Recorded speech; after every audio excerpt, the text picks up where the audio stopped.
Here's a place where all of us can be safe. Our stories of transformation can be safe, and all the things we want to research are safe here. This is Safe Space with Cheyenne. I'm really excited you're here, and I hope you stick around for a while, because I've got a lot to show you before I leave Earth. I love you guys. Hello again, my friends. Today, I have a very special guest. Her name is Stephanie Miner, and she's special to me because we grew up in the same town. We went to the same school, and over the last couple years, I'd been following Stephanie on Facebook, and she was definitely giving some key indicators of, if you would like to call it a spiritual awakening, definitely feel free, but definitely just a break in the awakening process. She started going down religious rabbit holes, political rabbit holes, taking her health back into her hands. And there was just a lot of similarities in her journey that I found not only on mine, but a lot of people that I talked to. So I felt really honored when I reached out to Stephanie and was like, hey, do you feel like telling your story? I know it's kind of a big deal when you do, especially in a linear fashion on a podcast show, but she was ready for it. We'd been talking about it for a while, and finally she's here today, and she's going to go through, what it feels like to wake up in a small town. So we're going to welcome Stephanie on. Hello, my darling. Hello. I'm so glad we're finally doing this. Yes, me too. It's been such a long time coming. It really has. Yes, I remember when you first started posting about setting boundaries and self-love. I think that's a really big indicator of anyone that's doing any type of inner work. Right. And when I saw that, I was just like for me, I was thinking about all of the pain that I was experiencing on the back end of posting to other people about like, hey, look what I found. I just found out I don't love myself. I just found out I don't have any freaking boundaries. I just found out I'm a people pleaser. And I know you're like me, who you do have like the rough around the edges and the rebellious thing from an outside perspective.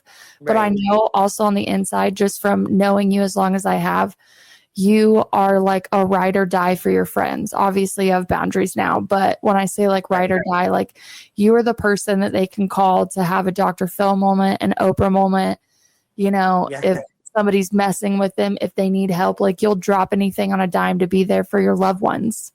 Right. So I find it interesting, again, just coming from a small town, like they used to call me trouble. If I walked to the gas station, like obviously everyone knows everybody. We know generations of family around where we're from. Yep. But I just always thought it was funny that my nickname was Trouble. Not because like, I don't really think that I was a lot of trouble in my earlier years, but I did question a lot. And I wasn't able to just respect an adult because it was an adult. I thought that respect was also earned to the adolescence as well. It was a lot of Timothy 4:12 in my life. Go look that up if you don't know what it was. Right. So I know that you have that same resonance. So I'm really excited for you to just start the story wherever you feel comfortable telling. And I'll just chime in on my questions whenever I can. Okay. Well, I don't know. I feel like my spiritual journey typically started, when I was really young. I would do all the questioning, and I specifically remember, in I think it was 7th grade history class, maybe. It may have been 9th grade. I don't remember, but I specifically remember the teacher asking everybody in the class if they believed in God. And I remember feeling not offended by it, but like just kind of like, why would you ask that? Because at that point, even at that age, I didn't know what I believed in. And I just didn't feel that pull towards any sort of religion, any sort of, especially organized religion. And I would have people tell me, hey, come to church with me. Just come to church with me and you'll see. You'll see.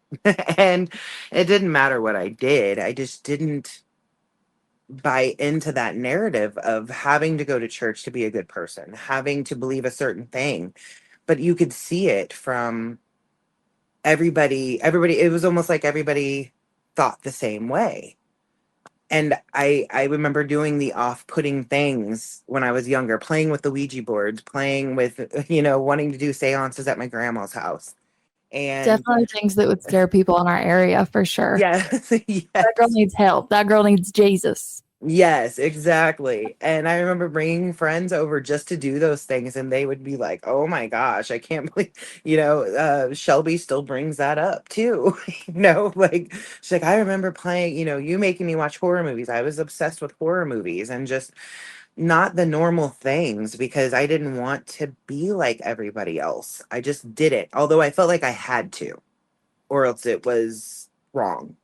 You just That's have what it like an felt like. innate curiosity of things. Yes, yes, that's where it started. A very innate curiosity, and um, luckily, my parents let me kind of experience and have those curiosities and kind of think for myself. Because if they would have forced me to kind of just, oh, well, you have to be this way because this is where we live, I don't think I would be where I am today. I don't think I would have questioned everything to the point of being in this spiritual awakening because it really kind of started after Derek passed away, I would say.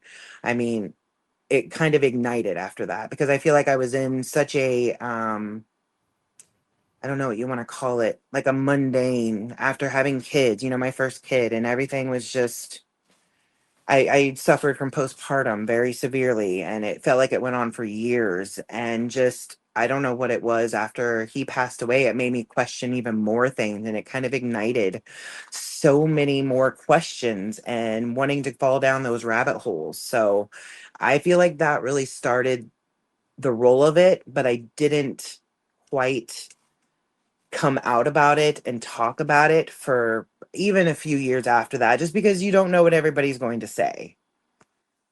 That's usually the kicker. You're like, I have something to say, but I know it's not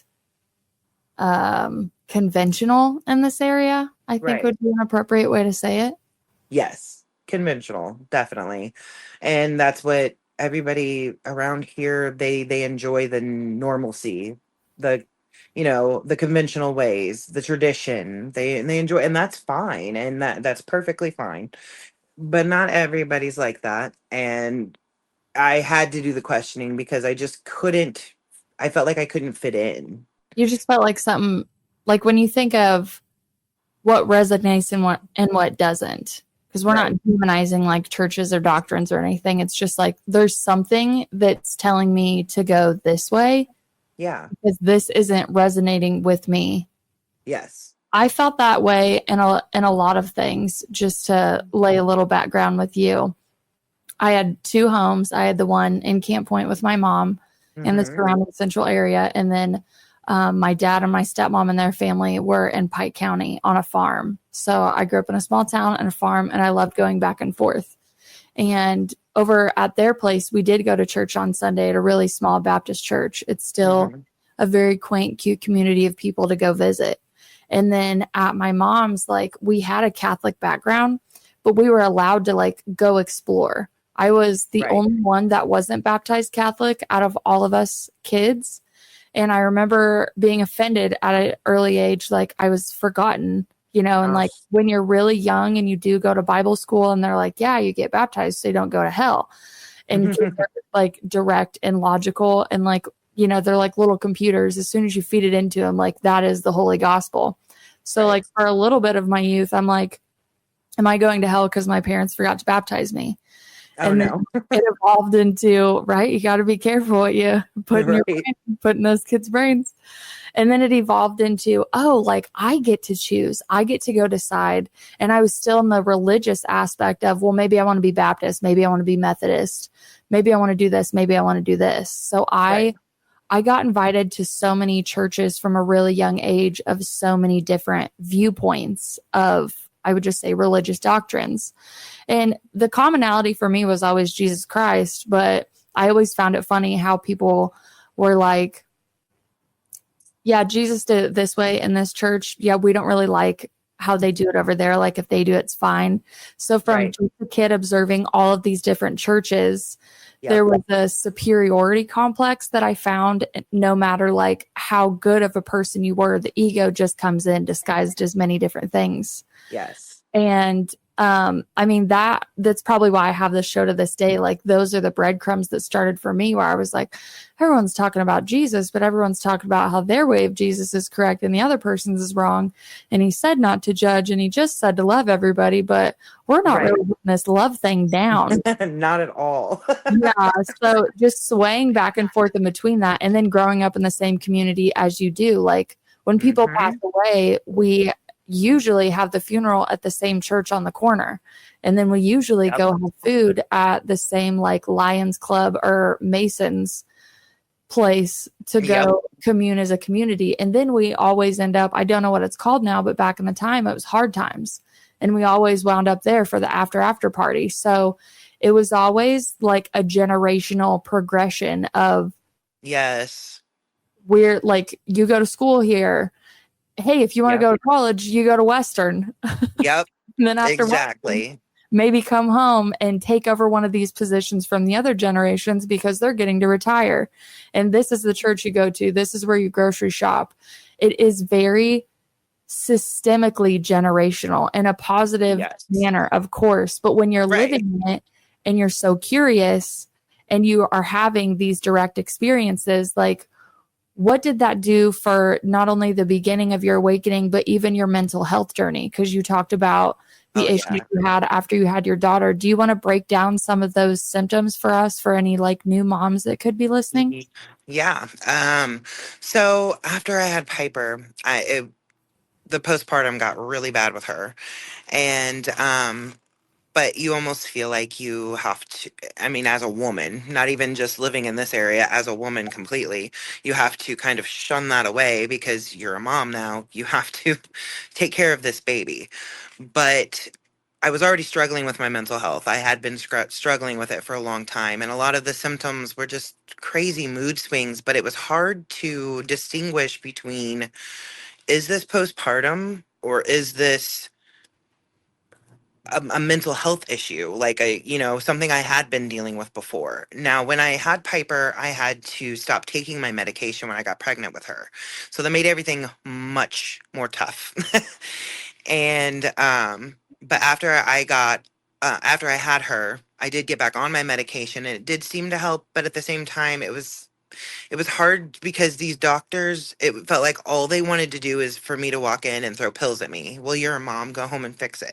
Like, and it wasn't working for me anymore. And I kept having these questions like, why do I have to feel like this just because I'm a mom?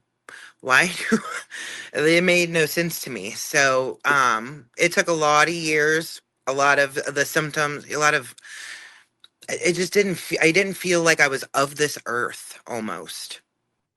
I It feel just like the yeah, the curiosity that's always been a part of you, like from your childhood, is almost like saving you in this manner. It just doesn't really yes. look like it when you're going through the experience. Right, Instead right. of just putting your head down and being like, oh, well, the doctor knows best and this is what we do. And this is my problem. This is my fault. I'm like, I must be a Right. defect, because there's so much shame that Yes. goes into mental health. And like, why can't I just operate like everybody else?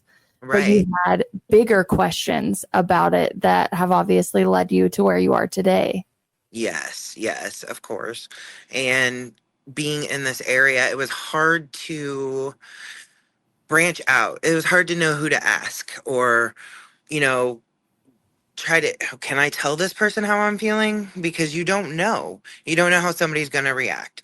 And so it was very nice. Like I had you to watch, on Facebook. And I'm like, wow, a lot of this stuff that she posts, I'm resonating with. I'd always been interested in tarot reading. I'd always been interested in crystals. Like I have tons of crystals. I just never knew what to do with them. So, I started doing the work. I had a lot of things happen over the last few years with not being able to really hone in that, not really able to do the education part of it. So, and I don't like being in a bad place and learning those things because I feel like I need to be in a good place while I'm trying to broaden my horizons, I guess. And so I kind of went in and out of it, but for the most part, I've enjoyed. It's helped me. learning these things about, I feel like I'm learning about myself finally. And everything else that I couldn't find myself in, whether it was church, the religion, any religions, or I found myself in this and it felt right.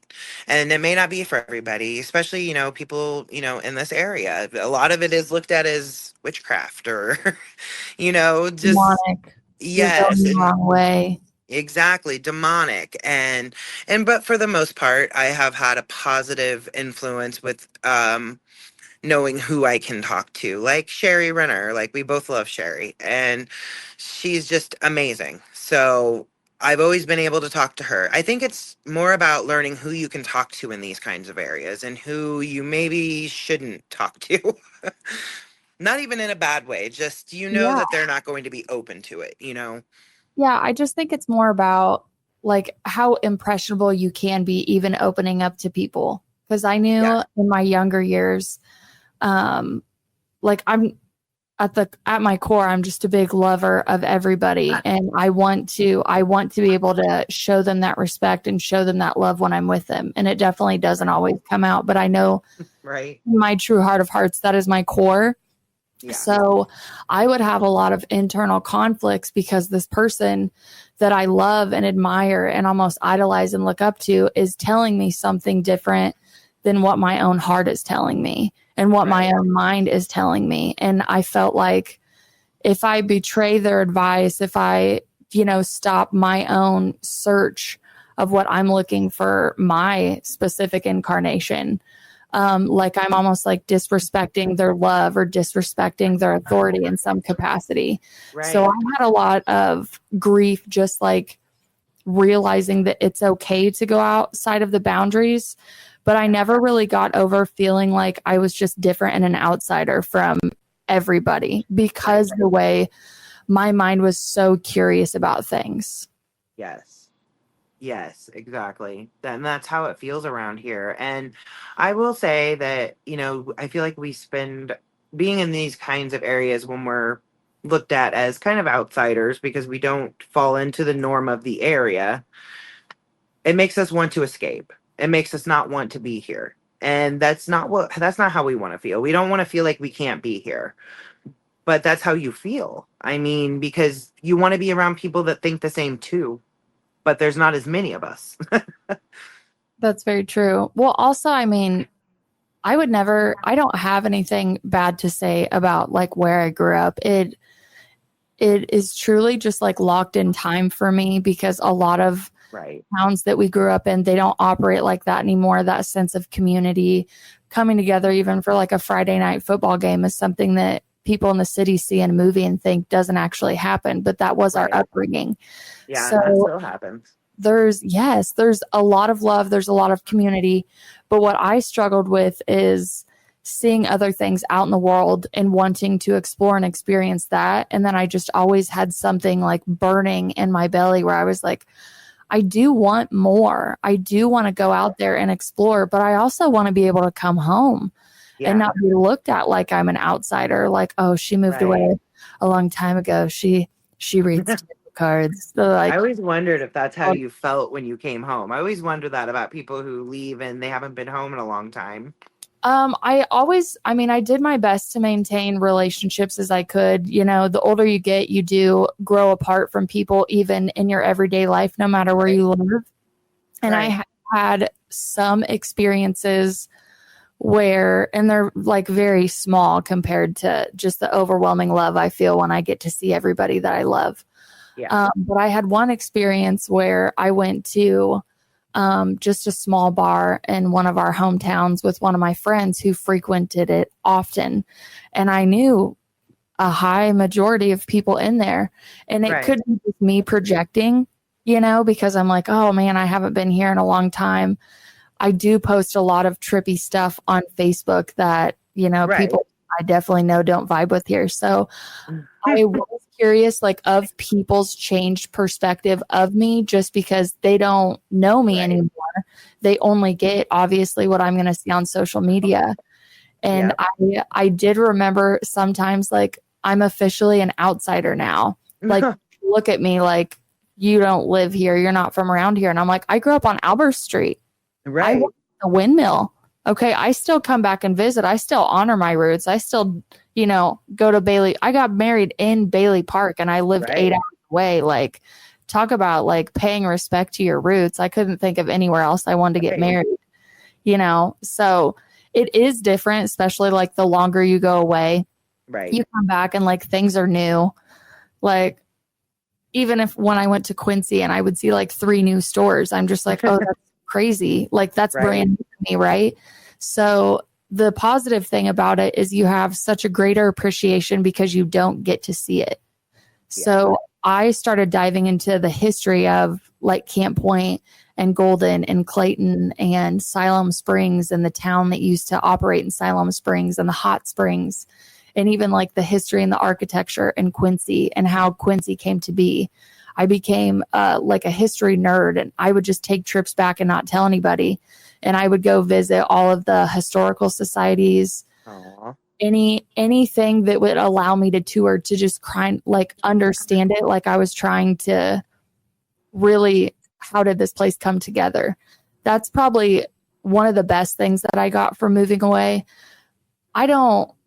I've never really understood how to tell my friends that stayed at home what it feels like to move away, because there is like a heartache that can't be healed from leaving home. Right. And there's like a grieving process that, There oh, is. like these times are over. Like I'm not going to be at the bonfires. I'll come to some of the weddings. I'm not coming to all. And just the everyday life of the small town, like even when a homecoming parade comes through Camp Point, like I'm Right. not going to be there to compound on those memories with everybody. I kind of like hop into people's life for a couple days and go, hey, I'm alive. I still love you. I have a relationship with you. I miss you so much. But to actually like sit down, especially with my 3 best friends that still live there, and be like, I think I would overwhelm you with emotion if I told you how much I miss you and how, Right. like, I hate to say like all the things you give up to move on with your life, but all of the things that we could have experienced if I stayed there. Like Right. that's something that it does like definitely haunt me. Like we're all older, we all have kids now. They have other friends that are playing the role that I think I would have if I would have stayed there.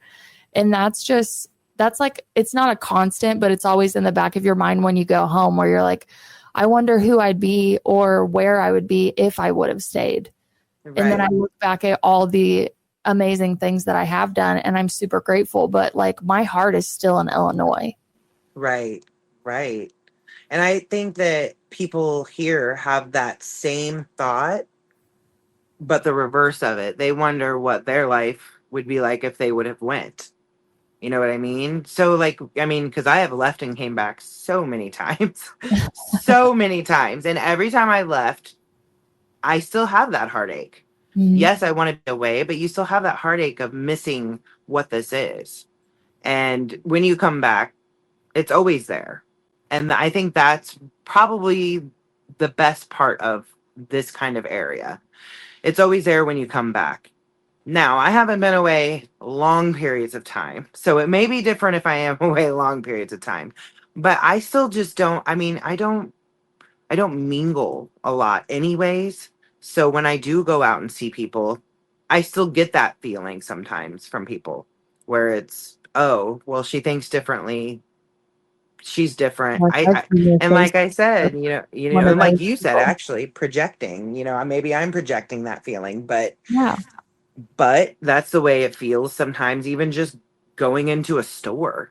I mean, but for Yeah. the most part, I'm appreciative of being able to come home and still getting that warmth from the people I know who love me.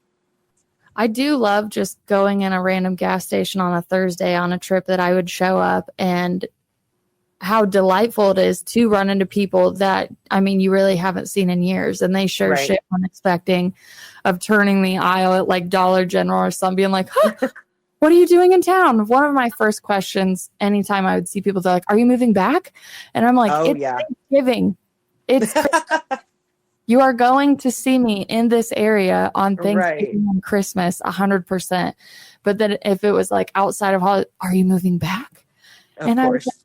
no, I just came home because this is still my home.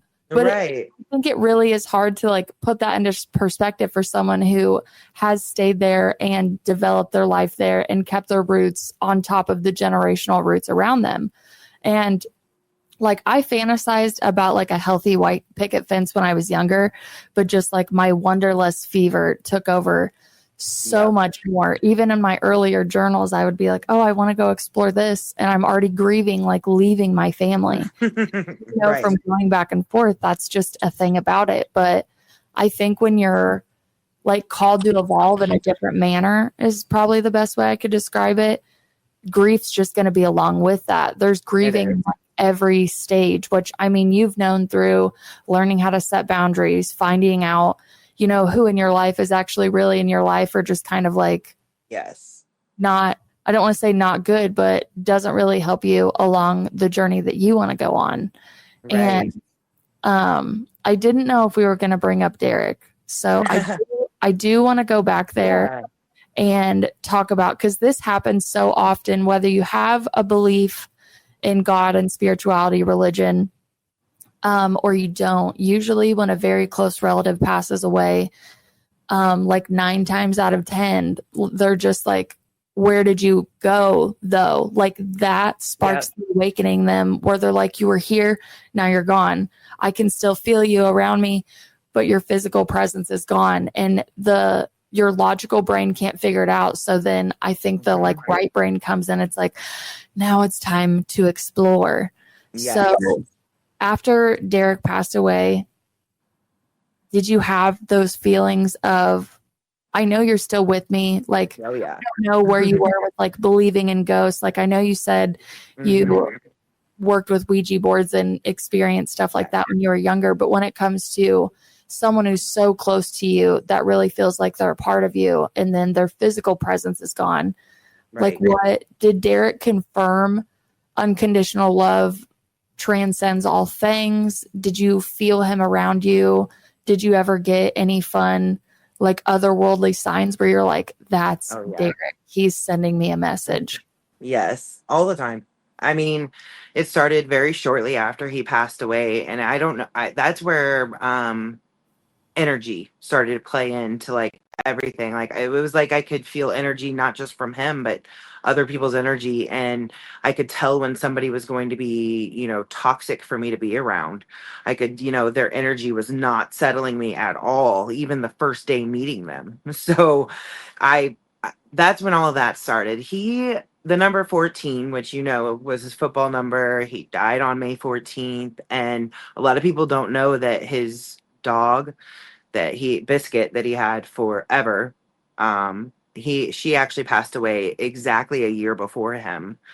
And it was actually a year to the day. She died the 13th, which technically Derek would have died the 13th if they would have found him then. Mm-hmm. But we still say the 14th, and it's his football number. So I would see the number 14 all the time. I went back to work the week after he passed away, and I can't tell you how many times on the cash register the exact total would be 1414, 1414, all the time. All the Again, time. the logical brain is just like, there's something more to this.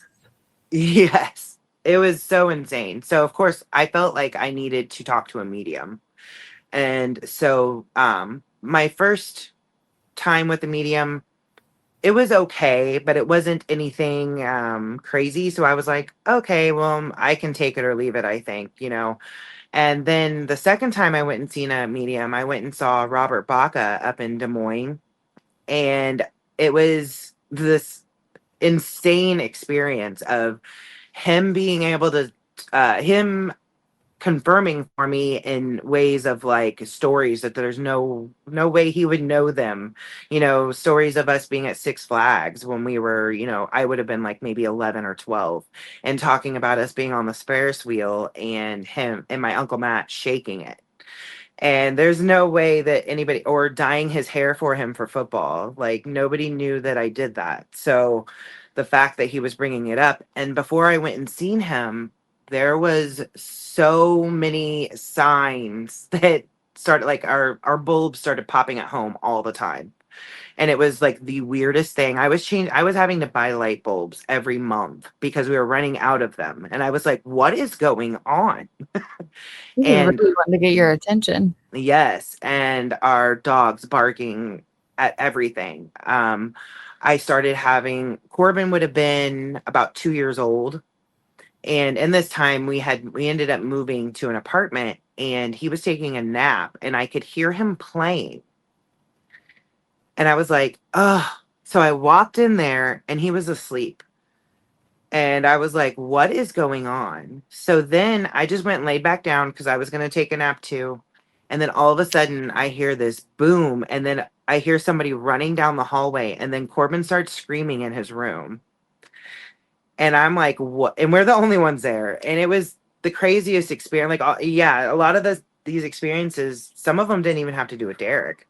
And it kind of threw me off. So when I got to the medium, of course, we talked about Derek, but he started talking about this little girl around us and how I had this little girl with me all the time. And now that I've had Piper, they don't talk about the little girl anymore. And I Ooh, always wonder if, spirit baby with you. yes, like I always wondered if that was Piper because they could never tell me who this little girl was, where she came from. They were like, I don't know, she's just attached to you. And I'm like, okay, that's a little weird, but Yeah, I you don't know can how to like feel. possessive and all of that. Right. But they were able to confirm so many things with Derek. And, he confirmed for me that the number 14 is the way that he's going to communicate. And there's other ways he does too. But, when we moved to Colorado last year, I knew it was the wrong choice and that something bad was happening, which we lost my dad a few months ago.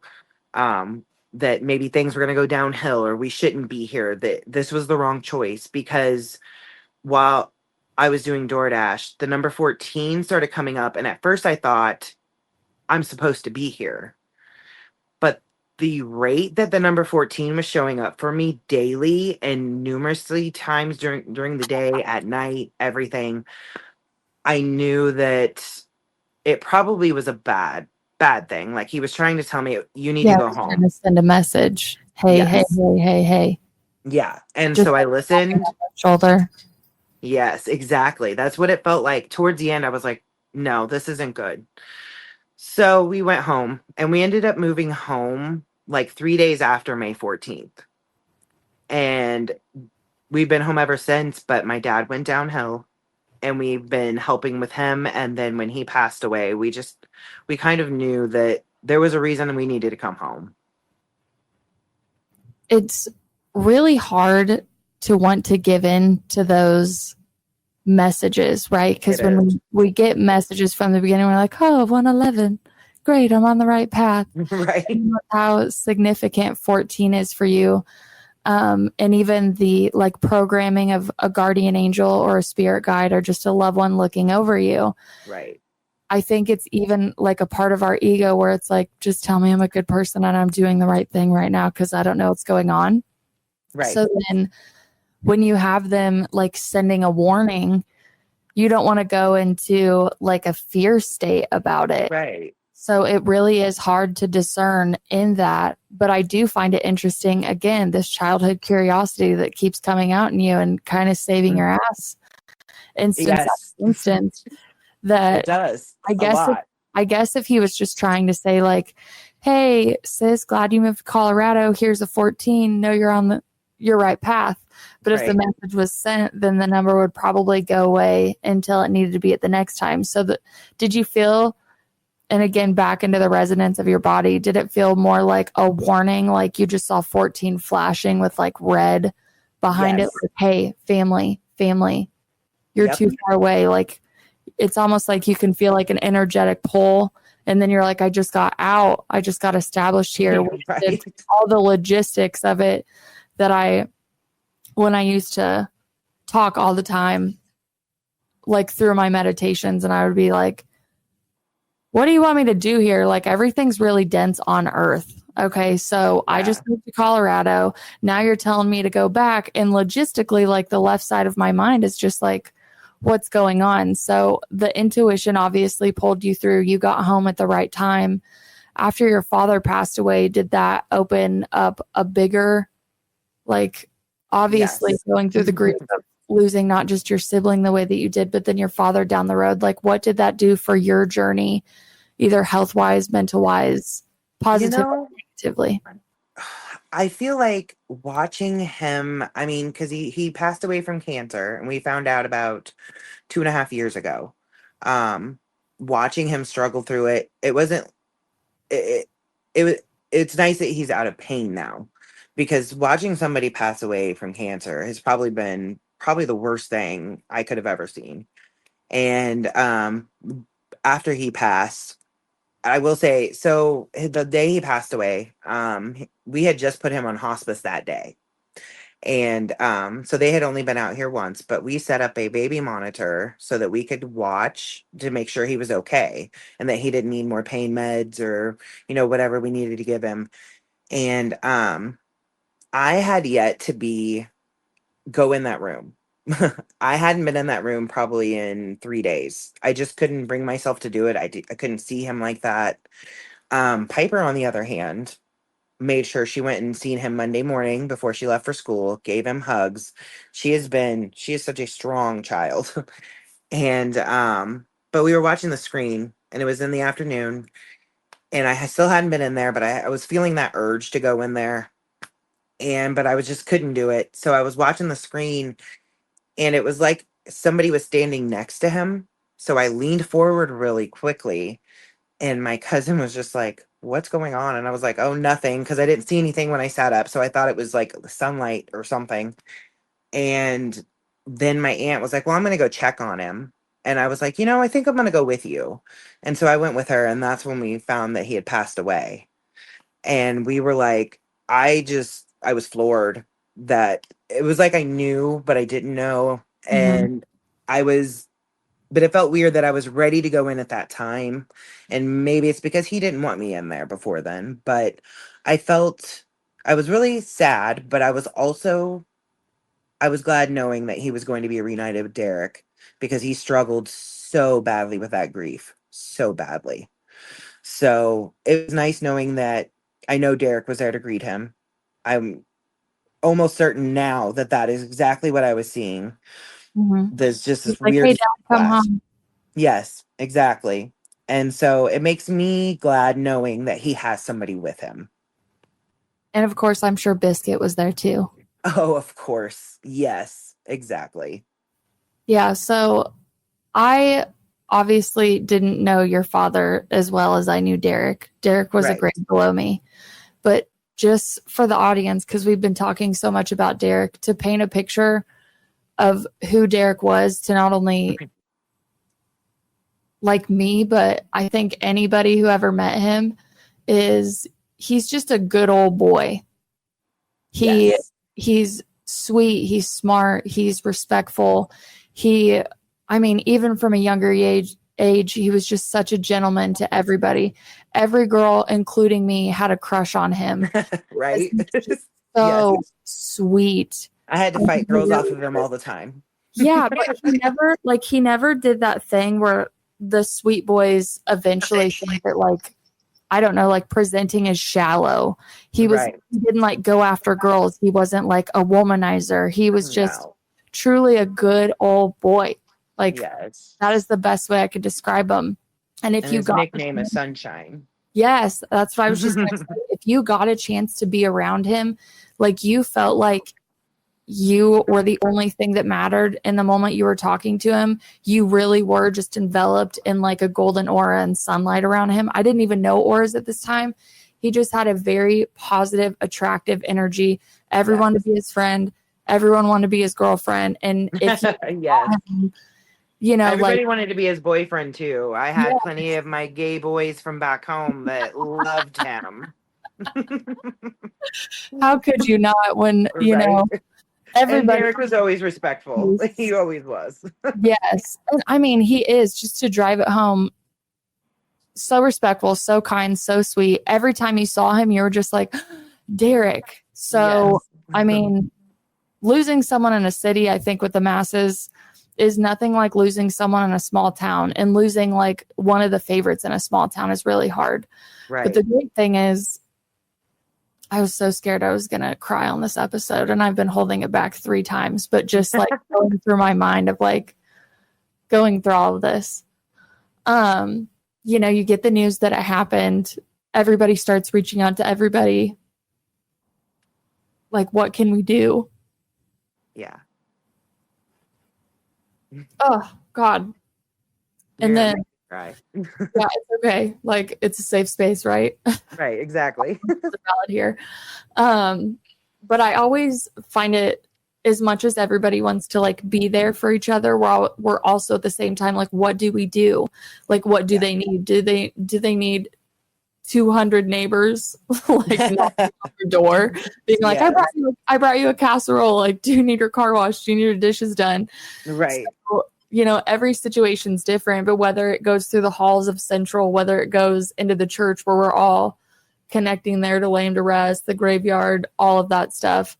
The way that a community comes together when one of us has passed away is like ultimately one of my favorite things about our upbringing is because the week before, not in Derek's case, but you could just be talking absolute trash about somebody, like having your own opinion about somebody doing something, and God forbid they If died the something next day. happened, yeah. Yeah, you've they were always an angel. They were always the best person ever. Oh, this is what they actually did for me. And I bring that up because, so many artists, so many philosophers, anything in religion, especially Jesus, it's always like reverting back to love and this unconditional love that we all come from and we're all supposed to individually represent. And I've noticed after death that a lot of those dense emotions really escape us if we allow them to. Sometimes we feel shame, like, oh, I could have been better to them. I could have spoke Right. better. And I think that's just a natural process. But as soon as everyone goes away, like all we're left is just with this like unifying love. I agree. And I would say like that is the brighter side of obviously like losing people that you don't want to lose, but just Right. the sense of community that comes around all of those times have always been, I hate to say like my favorite, but just almost like a relief in the grief process. It is. It is. And I mean, it can get overwhelming, but for the most part, the worst part about losing somebody like that is when everybody stops coming over. Yeah. Because that's when the real grief starts. That's Mhm. when the emptiness starts, feeling alone, not knowing what to do with yourself. And at that time, I didn't know what to do with my, and therapy was no, I was not going to do that at that time. Like it wasn't going to happen. And the therapy that I have started for Derek literally just started last year. And he's been gone 11 years Wow. because You've been I could long. not deal with it. I just could not. And I just kept him with me, Mhm. just knowing I'm like, well, he's around me and I know he is, so I don't need to process these emotions. Mhm. And, but that gets you into trouble too. So I have started Yes. the therapy for that and it has helped tremendously. And before, and it's so nice talking about him because before now, I wouldn't have been able to. Like I would never have been able to have an actual conversation because I would change the subject or just didn't want to talk about him. And now it's like a relief. Yeah. Yeah. It's a Well, it's relief almost now. like you're healed enough. Not that you weren't keeping his memory alive, but you're healed enough to have those conversations and like live in the light and love about the scenario. Right. The grief never goes away. I think that's something you can definitely educate people on from your perspective is like you Right. said, it's been 11 years. And I know when that time comes around, it's almost like that dark cloud just kind of want to come back over and you almost have to relive it again. Yes. So, since you are doing therapy now, has therapy given you tools to help better like sit with the emotions instead of pushing them away and using vices or distractions? Yes. And the biggest thing I've used is journaling, making myself write and talk about him. Even in that capacity was hard. So making myself start that way, it kind of helped ease it for me to be able to talk to another person about him. I mean, even with my mom, I mean, she loves talking about him. And I Mhm. love that she loves talking about him, but it was so hard for me for so many years.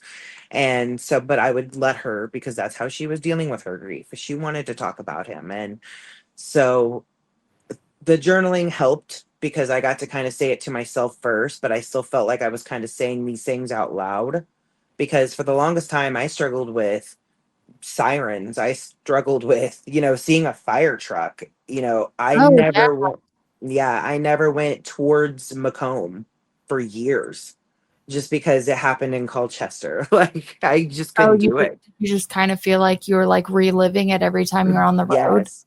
Yes. I would have nightmares all the time. So Mhm. and then after I started like kind of honing in how I was feeling and kind of trying to figure out where all this was coming from, I started having like almost premonition like dreams. I had a dream about a guy I worked with, and then 2 months later, in my dream, I will say I was reading his obituary, and then 2 months later, he killed himself, and I was taken aback by that. So I've had plenty of dreams where now I'm like, oh, what is going to happen?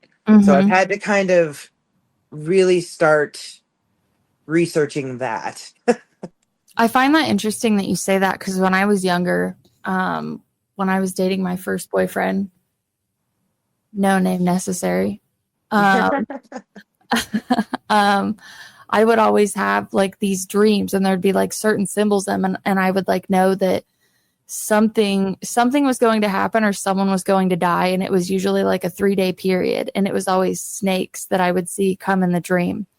So I would wake up from the dream. I would just be an absolute mess. Obviously, I got the dream, so they're telling me because it's one of my loved ones, and he was Right. the one that I loved the most at the time. So I called him and I was like, "You really have to be careful when you're going out today. I saw snakes in my dreams last night, and what that means." Because I had already had other times where I was like, this happened, somebody died. This happened, somebody died. I didn't see the person, but it was always if I saw snakes, something was going to happen in our community that was going Right. to do some type of upheaval. And again, like you, I'm like, I wouldn't even have known the phrase prophetic dream.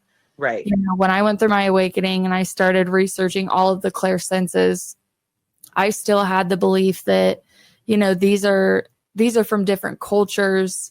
This isn't for people like me. I wasn't Right. raised in it, like the veil is closed on our family, so to speak. And when I started going home and just talking to my family about it, I was really interested in the genealogy because I was like, there has to be an ancestor somewhere down the line that also heard things and saw things and could predict things or even just like know things and have no idea why they're knowing it. Like, what is the definition for all of these things? Yep.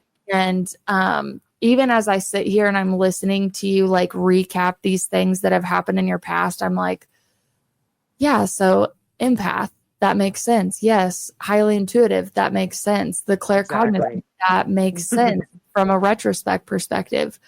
But when all of these things happen to you in a small town, it doesn't really matter if you sound the alarm and you're like, I knew that was going to happen. I had a Right. dream 3 days ago. Like people are like, okay, cuckoo, go away. Exactly. So I know you've talked about how, you have your people that you talk to, and Sherry Renner is going to be a guest on the show. And when you listen to her speak, the way that she speaks and so welcoming and unconditional and 100% non-judgmental and what Yes. she says, you'll understand why we praise her so much.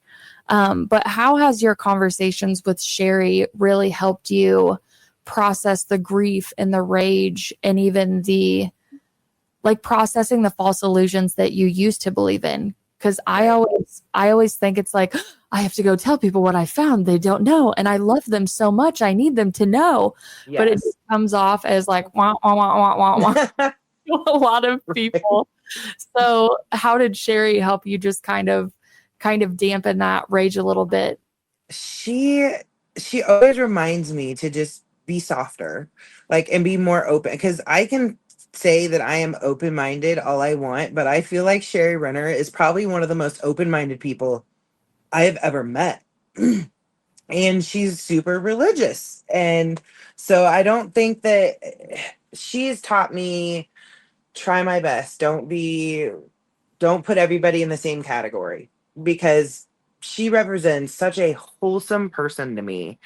And I respect everything that she says. And there are so many things that I find that she says that I resonate with, even.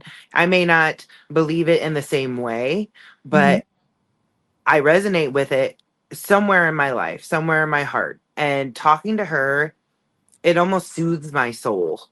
It really, really does. She has an extremely calming aura. And I Yes. mean, she did the vows at our wedding, and I was like, Hmm. the theme is Woodstock, and she's like, no, and I was like, Yep. yes. She's like, how do I dress? I was like a hippie marrying us in the middle of the woods, and she's like, this is amazing. Like she was like, Yep. I almost get to do cosplay and talk about God and bring people together, like Right. just. And I really wish that I would have gotten a copy of the vows that she did because she did such a wonderful way of Yes. tying our beliefs together, nature together, where we are, the roots of the home, and the new love that we were growing. So, I mean, honestly, this episode could just be us talking about Sherry the rest of the time and how much we love her. But Right. Yeah. I bring her up because I do believe she is a really good embodiment of non judgment and just always Yes. giving unconditional love. I'm not saying she's like this like 24/7, but when she comes into her role with people, because you know how you are with family. Like I told you 5 Yeah. times, pick that shit up. You know, we all have that personality. Um, Exactly. but when it comes to her, with just the way that she really helps people kind of unbind their grief or their trauma or whatever you're seeking advice of her for, I've not met one person that hasn't been changed by that woman. Right. Yeah. You talk to so many people and they just love her. Mhm. And she, as soon as my dad passed away, she was the first person we called. We wanted her to take care of the service. She did the vows at our wedding too. Like, I think that everybody calls her for everything because she embodies everybody, not just a certain kind of person. She embodies everybody. And I think she makes everybody feel safe. She makes everybody feel welcome and loved. Yeah, I've never felt unloved around her one day in my life. As soon as you Nope. see her, it's kind of like the same aura we were talking about with Derek. Like, you just know you're going to be like loved, Yes. nurtured around her. You are safe. You don't have to worry about anything. Yes, I will say she made me cry hard at my grandma's funeral because she decided to sing I'll Fly Away, but it was mixed with You Are My Sunshine. Oh, I just what a lost it. double whammy. Oh my gosh, I would Yes. too. Yes, but she made it so beautiful, and I love running because I'm working up at the nursing home here in Golden, Mhm. and she comes in to sing, and so I love it when she comes in to sing because I don't know she's coming, and then she just walks in the door and she acts like she hasn't seen you in years, and Yeah. just gives you the biggest hug. So she always makes me feel good. Oh, it makes me want to come home and have a really good talk with her now because you're right. Yes, A hug from Sherry is all you need. yes. So, how many years has it been, like in your mind, since you started going through, I would just say, the inner work on yourself? I want to say, at least four, Okay. at So, least. from the beginning, where, you have the curiosity, do I do this? Am I going to go check this out stuff? By the way, I should have said this early, but I really appreciate you watching my content and reading my stuff. And I'm glad that it resonated with you because Oh that's yeah, why it's out there. So when I hear people like it actually makes an impact or help them or it makes them does. feel less alone, it makes me want to like cry and do a happy dance and like pee a little bit. And so thank you for saying that. But from year 1 to year 4, how have you like evolved and grown? Have you picked things up and been like, oh, this was fun, but this isn't where I'm meant to stay, and kind of put it back down? I've Can done you that a just walk lot. us through that? Yeah, well, I think people almost feel like shameful if they like don't continue on a certain Right. path, but it's almost like you're supposed to act like a child in a sense where you're just curiosity and picking stuff up. But 4 years of inner work, boundary setting, self-love, all of the coin terms that I could bring up with going into inner work and journaling, you reference such a powerful thing. But Yes. like without being like, do you believe in God? Like, what is your, I don't want to say belief system, but what do you really cling to now? What are you working with? Where are you at? Do you think you're integrating things or you're still in a highly curious mode? I feel a little of both. I've dove in enough to know I really feel like I connect more with just energy, learning more about energy because I feel so much of it around people that it, I've started looking back on years and years of how I felt around certain people, or, diving into the rabbit holes of what this feels like, or, what does this mean? But at the same time, I still find myself very curious to the numerous topics, numerous topics to go through. And I haven't found my thing yet where I want to dive in all the way with that. I'm so interested in everything that I just want to learn everything at once, and that's when I have to put things down, step away for a minute, and kind of just hone it in and be like, all right, now let's move on. Let's find something that else, and then I dive into that. But I have really, really gotten into the tarot reading, so I put it down and picked it up plenty of times, mainly Mhm. because I get frustrated with myself, so I have to really rein that in. I absolutely love the history on tarot as far as you can go back, the best you can find it. But also, like my journey with it, it was definitely a curious journey of, oh, yeah, I was told like this is bad. You aren't supposed to do this. But look at all Yeah. these people like helping and changing people's lives. And with everything, food can be positive and negative.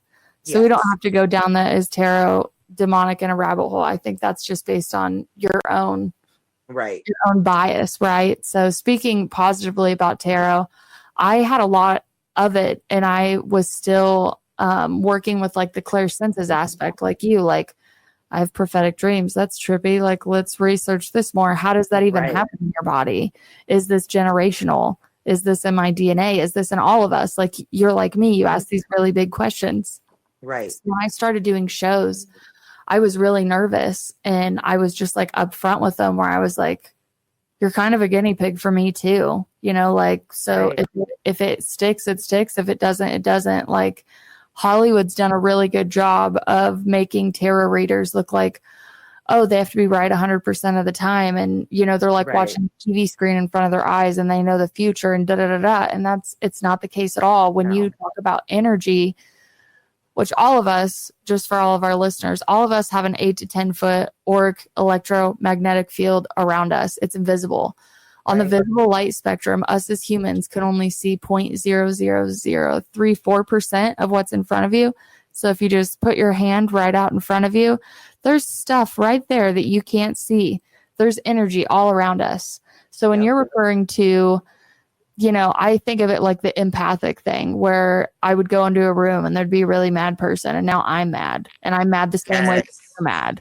It's not like, oh, my friend told me a story and now I'm mad for her. It's you just walked into a room and absorbed a bunch of energy and now I thought I was going to have my shit together coming to this establishment and now, I'm the rebel without a cause once again. Why is Yep. it happening to me? And you don't have any definition for energy. There's nobody to go to there for that.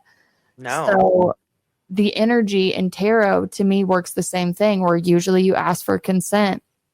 Do I have consent to look in your energy, tell you anything for the highest good, most high, whatever you usually say to protect yourself? Right. And because I went through that, I understood energy in a logical way that really didn't make sense until I went through tarot. Same thing for when I studied Reiki for a bit and went to a couple attunement classes just to be like, is this crazy? Is this real? Is there any way to do this? Again, like having my own direct experience with it. So, how has tarot helped you, but also how has it helped you learn to, like you said, you have really good boundaries with yourself from what I'm hearing with like, okay, it's time to put Right. this down, kind of get not want I don't want to say like get back to real life, but I need time to integrate this. I'm feeling a little too flighty is probably the Right. best way I'd describe it. That's the best way to describe it. And I feel like tarot has helped me learn patience. That is probably the biggest thing for me is the patience. That's something I've had to learn through everything in life is you have to learn patience, and I'm still learning. I mean, I'm not patient 100% of the time. That's why I have to put things down, and I'm like, okay, no sense in getting frustrated. You have to put it down. So I think that tarot has helped me learn a lot of patience, and it's helped me learn that there's so much more to this world. There's so much more to people. There's, people just want to know things. They want to know themselves better. That's all it really is. And that's what I want to do. I want to be able to know myself better. I want to be able to know other people better. I want them to know themselves better. And I'm hoping to get back into the tarot and really start diving in.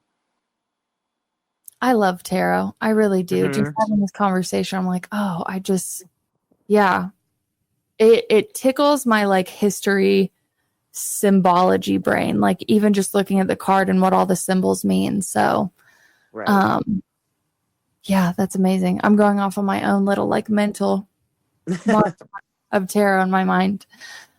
So okay, awakening in a small town, growing up with all these people that you've loved, generations of people that we know. I know where your grandma stays. I know where your mom works. I will call her if you get into trouble, like that Yeah. small stuff. Um, do you feel better the more the time goes on with just who you are and your beliefs? Like, have you really crossed a lot of those barriers where what they think of me has nothing to do with me? Yep.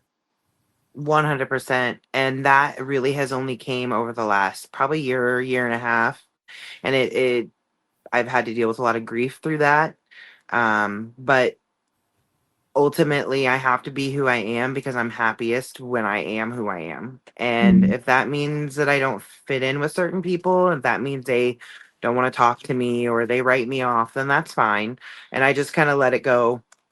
And I know who loves me, and I know who, and I even have people who want to talk to me more just because I believe some of these Mhm. things. They're interested. You can tell they're interested, but they don't really want other people to know they're interested. So they come. So I think it is important to have different people, even in a small town where 99%, are one way. I think it's very important. Oh yeah, I mean like you're a safe space in yourself. And again, like you said, you can see the people that are like, I want to talk about it, but I don't want to talk about it in front of everybody else. Yes. Which I mean, that that's why I mean I created this in a sense. Like I pictured living back home and having these experiences, and I pictured going absolutely utterly insane without people understanding what I was going through or even taking the time to understand me like I knew that I did for others. So Right. I think it's extremely important when you think of it from like a collective soul level where like all these little lights are spread out all over the Midwest, and you're one of those small little lights where people can come to. Because I can still open my inbox to this day, and the message usually starts with, okay, you're the only person that I feel like I could talk to about this that wouldn't judge me, Right. probably has some knowledge on it, and like won't think I'm crazy. And Yep. I honestly pride myself on being that person that so many people can come to, whether it's the hardships in their life or even like the out there spiritual alien Hmm. extraterrestrial Yes. multi-dimensional questions. I'm like, oh, I just want a t-shirt to let people know like I'm safe. We can talk about these things and I'm not going Right. to think you're crazy. If anything, just like talking today, I'm like, we had a lot of the same experiences, definitely at different Yeah. times of our lives. But ultimately, like just listening to you, I'm like, you are a highly intuitive person. You are extreme. I think you're more tapped in than you realize just from listening. And watching the journey that you've had to go through with everything that has happened, and still you are still so kind and still so loving. Oh, And thank that's you. probably one of my favorite things about you, because I haven't experienced the things that you have, but I always ask myself like, how are they doing it? How would I be able to even handle if that happened to me? But watching them, like, you have such a strength and such a resilience about you.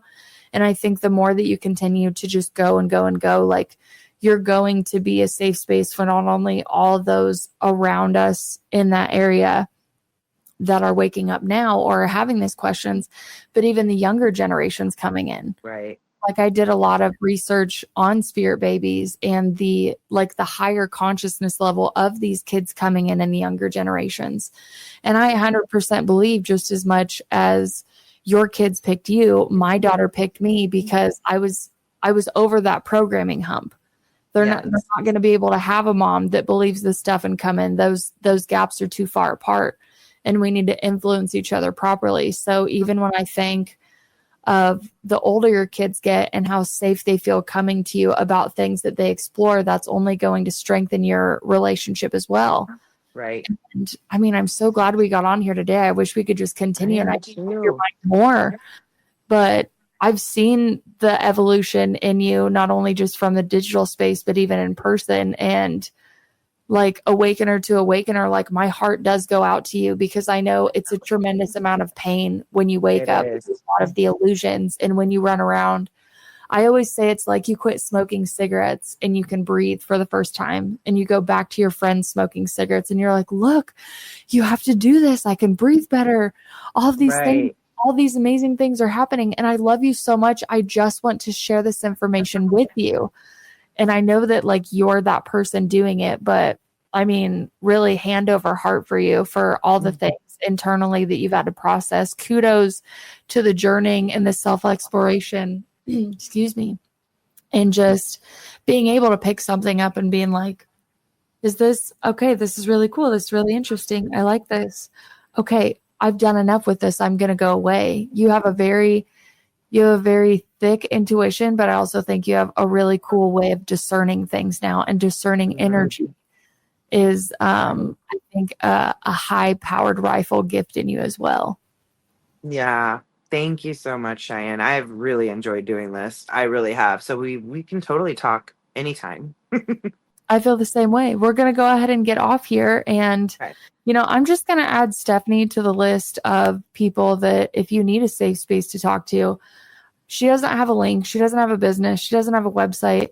She's a normal person like all of us that is just willing to sit there and hold space and listen, tell you what's coming through her, and ultimately redirect you back to you. She's going to use personal experiences and just to really try to make you feel okay with what you're going through. So I will add her stuff below if she wants to give me permission for that. And if you've resonated with anything on her story and would feel comfortable reaching out to her about your journey or anything, well, hit that link and message her. Cause I mean, we have a messenger chat that's years old I can scroll through. And I'm like, oh, what were we talking about 2 years ago? So thank you for coming on today. I knew I was going to cry when I got on here with you. About so many wonderful things, but I just really appreciate you coming on and being so vulnerable with all the things that have happened, and, keep us up to date on what you're doing. If you ever want to come back, you're welcome in the safe space. Of course. Yes. Thank you so much. I really appreciate it. Thank you. We'll see you on the next episode, friends. Love you guys.